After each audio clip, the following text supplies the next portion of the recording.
Ladies and gentlemen, welcome to what will be the start of a brand new series of podcasts here on Atlanta Sports Stand YouTube channel. There's no name for it yet. Just thought every Friday we sit here, we talk about Atlanta. I want to make it something Atlanta like. If you have any ideas for it, make sure you give me your ideas down in the comment section below.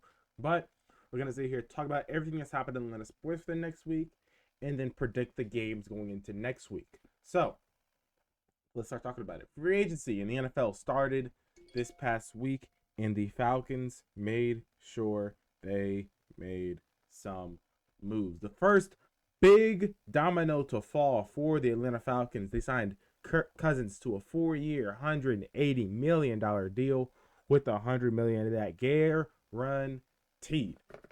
Now, I was listening to a podcast earlier, one of the Falcons podcasts, and Kirk Cousins is in his through these playing next year will be his 13th year in the league, and through his first 12 years, he's had a 66.9 completion percentage, 39,000 yards, 270 touchdowns, 110 interceptions.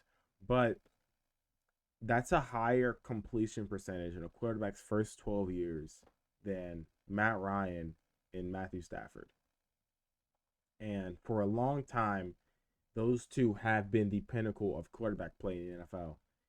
And I'm excited. We're going from we would have went from one really really good quarterback who's going to be really smart, is going to make the plays that need to be made, to another one if you don't include the years with Mariota and Ritter and uh Heineke. But let's talk about Ritter for a second. Desmond Ritter traded to the Arizona Cardinals for Rondale Moore. I haven't watched a lot of Rondale Moore. I actually haven't gotten around to watching a lot of any of these guys I'm going to talk about here, but I do believe that that's a really good trade. Ritter, I wish him nothing but the best. I love the person that Ritter was, but we know about the turnover issues.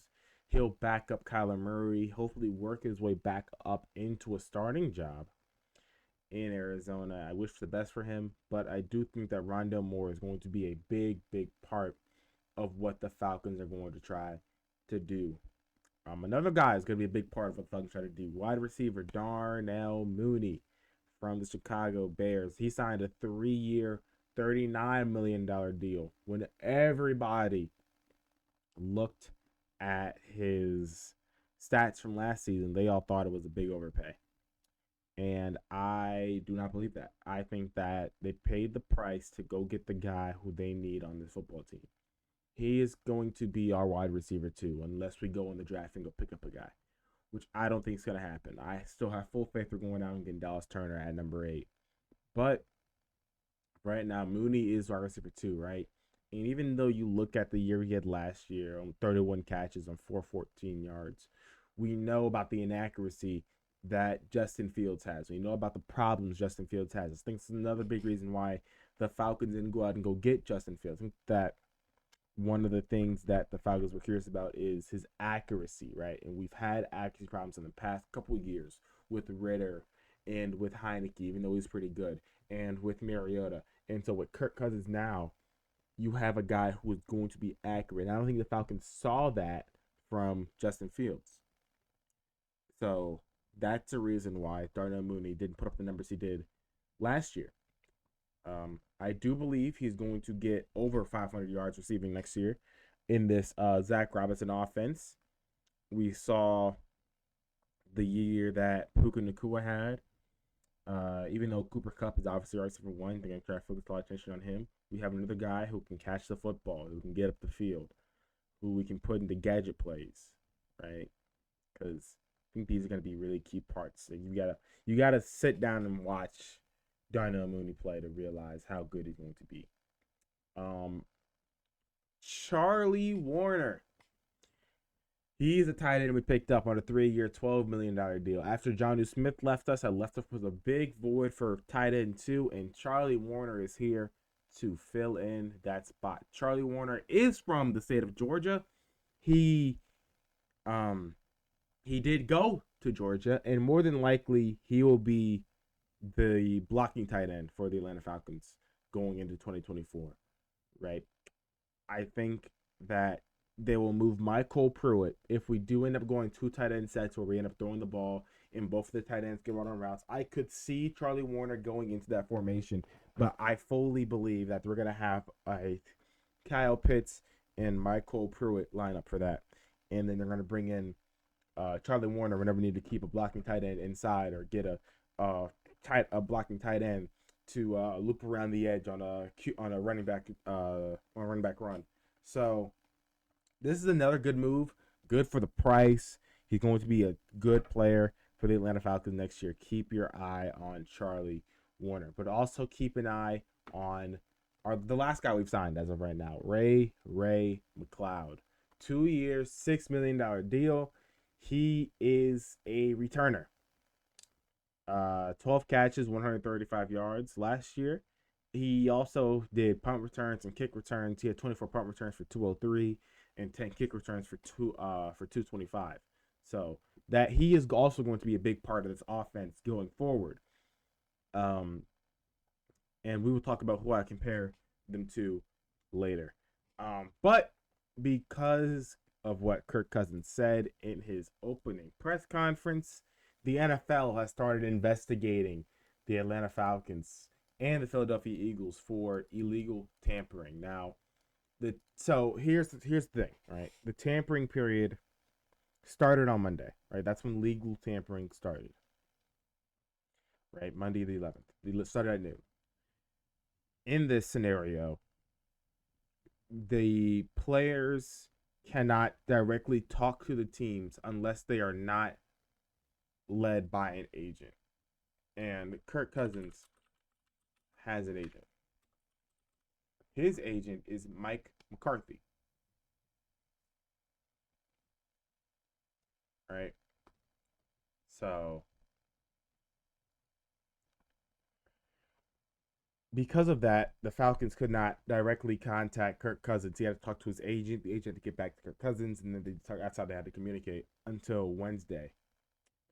But Kirk Cousins did say in his intro press conference yesterday, well, not yesterday, Wednesday, there's a lot of great people here.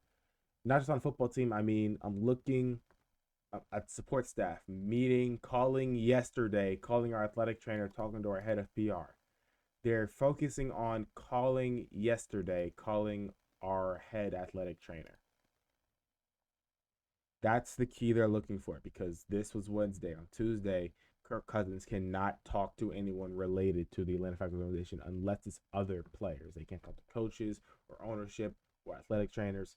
That's what the NFL is looking into. That's what they're investigating right now. The Falcons and the Eagles could lose draft picks. Eagles are being investigated for tampering with Saquon Barkley. That's a big signing for them. That's going to be a team I don't want to face in the NFC. But also the Falcons are going to be investigated as well.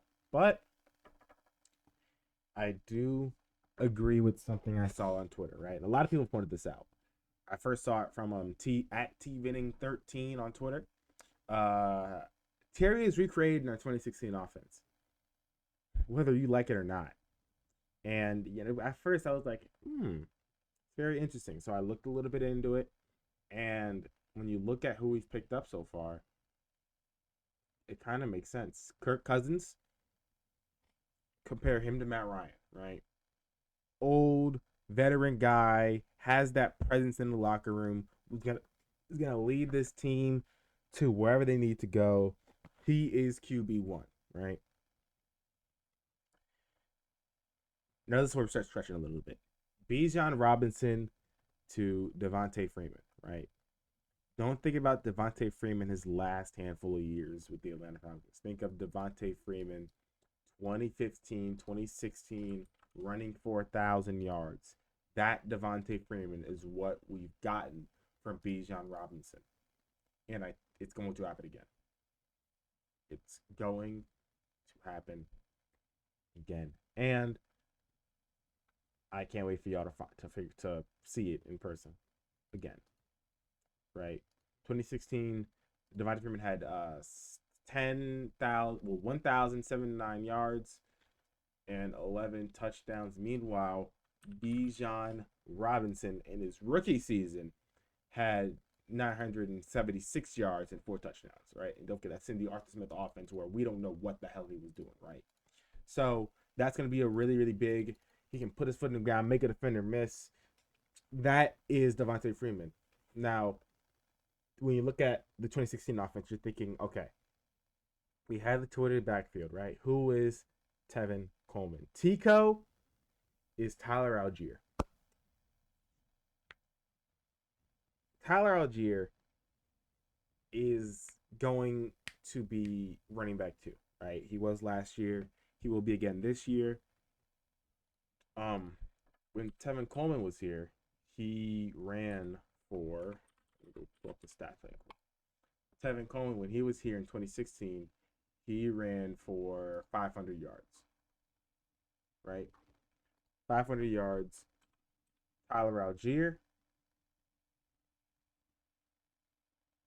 Where is he? There we go.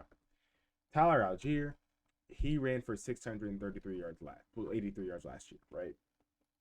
I think you're going to get more production out of the two, but overall in their play style, you will see Bijan Robinson mirror Tevin Coleman and Tyler Algier mirror Tevin Coleman. Now we go to the receiving corps. Drake London and Julio Jones, both of them tall, physical receivers. They can go up. They can go get the ball. Those two are the most linked in my mind, right? Now in the receiving room, right? Darnell Mooney, I think, is most related to Mohamed Sanu, right? The next thing I'm going to say, you can flip them either which way. But think Mohamed Sanu came in that 2016 season on his first time with the Atlanta Falcons, and he balled out, right? He's a guy who, if Julio's not open, I'm going to get it to Sanu. He's going to catch it. He's going to get a couple yards, right? I think you're going to see that same mentality for Darnell Mooney going into the 2024 season with Kirk Cousins and with Drake London, right? And then Taylor Gabriel, he closely mirrors Rondale Moore, right? Both of these guys went from underperforming teams. Rondale Moore coming from Arizona, Taylor Gabriel coming from the Browns.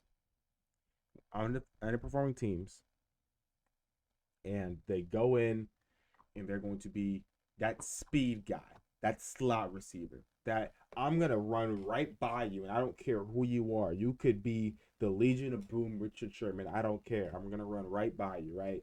I think Rondale Moore is going to have that same impact in Atlanta that Taylor Gabriel did. And then Ray McCloud, I think he's most like Eric Weems, a guy who can't, even though he can line up at receiver, he is going to be our return man in 2024. But now we go to the tight ends. Kyle Pitts is Austin Hooper.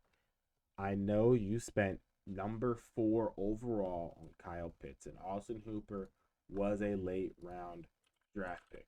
But Austin Hooper had some of his best years in Atlanta. And I think that him and Kyle Pitts mirror each other kind of similar. Austin Hooper is going to get down the field, catch the ball, and run with it. That's exactly what you're going to get. That's what we got from Jonnu Smith. That's what you're going to get from Kyle Pitts this upcoming season. And then Charlie Warner, our blocking tight end going into next season, I think he mirrors our blocking tight end from 2016, Levine Toilolo. When he gets the ball, it's going to be hype. When he lays a big block down the field, you're like, I told you so. That's why we're going to go pick him up. That's exactly what Levine Toilolo did for us in 2016. That's exactly what Charlie Warner will do for us in 2024. Let's talk about the Atlanta Braves. Ronald Acuna Jr., he's fine. He was in the lineup the other day. But what I want to talk about is outfielder Adam Duvall. As you guys know, the Braves signed him to a 1-year, $3 million deal to come back home to Atlanta for the 3rd time. Blooper and Stone Duvall reunited in Atlanta. Now, I think that Adam Duvall is going to be. I think it'll be very interesting what he does this year, because the Braves have their outfield. Michael Harris is second in center, Acuna in right, Jared Kelenic in left. Right. I think, is Jared Kelenic a lefty?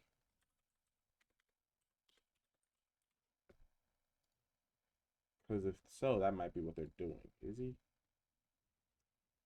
Yep, that's lefty. So they're gonna run Jared Kelenic with Adam Duvall the same way they ran Kevin Pillar and Eddie Rosario last year, right? Lefty righty, exploit those matchups. Adam Duvall is a guy who, even though he comes off the bench, he can get you that big home run. He can get you that big RBI. He can get you that hit that you need to get back into a game. We saw it in Game 5 of the World Series back in 2021. We saw it the entire 2021 season, 2022 season. He is a guy who is going to put the ball in play, and depending on where he hits, is going to set it up for wherever he hits, he's going to set it up for whoever behind him. And we got some dogs on this in this batting order. Whether you go Robert Acuna Jr., Matt Olson, Austin Riley, Orlando Garcia, Michael Harris, Travis d'Arnaud, or Sean Murphy, whoever's starting that day. He could also be our DH or Marcell Ozuna. This is a really, really good signing for the Atlanta Braves, and people are going to look at it and turn a blind eye, just saying, "Oh, he's back in Atlanta." The fans are going to love that, but he will be a big part in whatever the Atlanta Braves do next season. But all things don't stay the way they do forever, right? Adam Duvall had to leave us, and he came back, right? But think about Atlanta, right? Jeff Teague, he left us, he came back, right? We got some news this week that could possibly hit the same way, right? The Thrashers, the Atlanta Thrashers, our old hockey team, left us in 2011, right? With bad ownership, right? The fans wanted them to stay. The team wanted to stay. The ownership made the decision to move them to Winnipeg, right?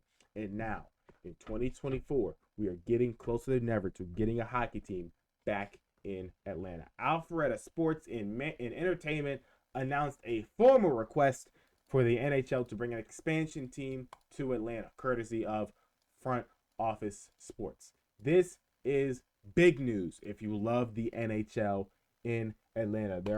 Crowd Sports and Entertainment is hosting a town hall event on Tuesday, March 19th. I might be there. I have no idea. But one thing about Atlanta is we're going to keep trying. Right? There have been 3 separate ownership groups to step up and are like, hey, I want to bring a team to Atlanta. I want to bring a team back here, right?